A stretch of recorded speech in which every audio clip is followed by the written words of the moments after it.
এখনকার ছেলেমেয়েরা কল্পনাও করতে পারবে না আগে আমরা কি কি কারণে মায়ের হাতে মায়ের খাইতাম। মায়ের হাতে মায়ের খাবার পরে কাঁদলেই আবার মায়ের খাইতাম, মায়ের খাবার পরে না কাঁদলেও মায়ের খাইতাম, না মারা সত্ত্বেও কান্নাকাটি করলেই মায়ের খাইতাম, খেলা নিয়ে বেশি মেতে থাকলে মায়ের খাইতাম, খেলতে গিয়ে কারো হাতে মায়ের খেয়ে আসলে আবার মায়ের খাইতাম, খেলতে গিয়ে কাউকে মেরে আসলেও মায়ের খাইতাম, বড়দের কথায় তেরা উত্তর দিলে মায়ের খাইতাম, অনেকদিন মায়ের না খেয়ে থাকলেও প্রচুর মায়ের খাইতাম। বাসায় অতিথি এলে তাকে খাবারের প্লেট দিতে যাওয়ার সময় প্লেট থেকে খাবার মুখে দিতে গিয়ে ধরা পড়লে প্রচুর মায়ের খাইতাম। অতিথিরা খাওয়ার সময় খাবারের দিকে হা করে তাকিয়ে থাকলে মায়ের খাইতাম। অতিথি বাড়ি থেকে চলে যাওয়ার সময় তার সাথে যাওয়ার বায়না ধরলে মায়ের খাইতাম। সন্ধ্যা নামার আগে বাড়ি না ফিরলে প্রচুর মায়ের খাইতাম। প্রতিবেশীর বাড়িতে গিয়ে খেয়ে আসলেও মায়ের খাইতাম। কারো সাথে মারামারি করে হেরে এলে যে কি পরিমাণের মায়ের খাইতাম। বেশি সময় নিয়ে খাওয়া দাওয়া করলেও মায়ের খাইতাম। বেশি দ্রুত খাওয়া দাওয়া করলেও মায়ের খাইতাম।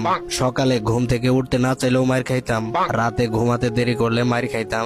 শীতকালে গোসল না করতে চাইলে কি পরিমাণ মায়ের যে খাইতাম। গ্রীষ্মকালে বেশিক্ষণ ধরে গোসল করলে মায়ের খাইতাম। অন্যের কাছ থেকে আম জাম পেয়ারা পেরে খেলে প্রচুর মায়ের খাইতাম। স্কুলে টিচারদের কাছে মার খেয়েছি, খবর পেলে যে কি মায়ের খেতাম। পরীক্ষার আগে টিভি দেখলেই মায়ের, হোঁচট খেয়ে পড়ে গেলে উঠিয়ে আবার মারা হতো। কারো বাসায় বেড়াতে গিয়ে নিজের বাসা মনে করে লন্ডভন্ড করলে মায়ের খেতাম। পাশের বাসার অন্য কেউ পরীক্ষায় বেশি নাম্বার পেলে মায়ের খাইতাম আমি। শোকেস থেকে নতুন প্লেট গ্লাস বের করলে মায়ের খাইতাম। পুকুরে ডুবাতে ডুবাতে চোখ লাল করে ফেললে মায়ের খাইতাম। প্রচুর মায়ের খাইতাম। আমার মতো এমন মায়ের খাওয়া পাবলিক কে কে আছেন? ছোটবেলার স্মৃতি মনে করতে ভিডিওটা শেয়ার করে টাইমলাইনে রেখে দিতে পারেন।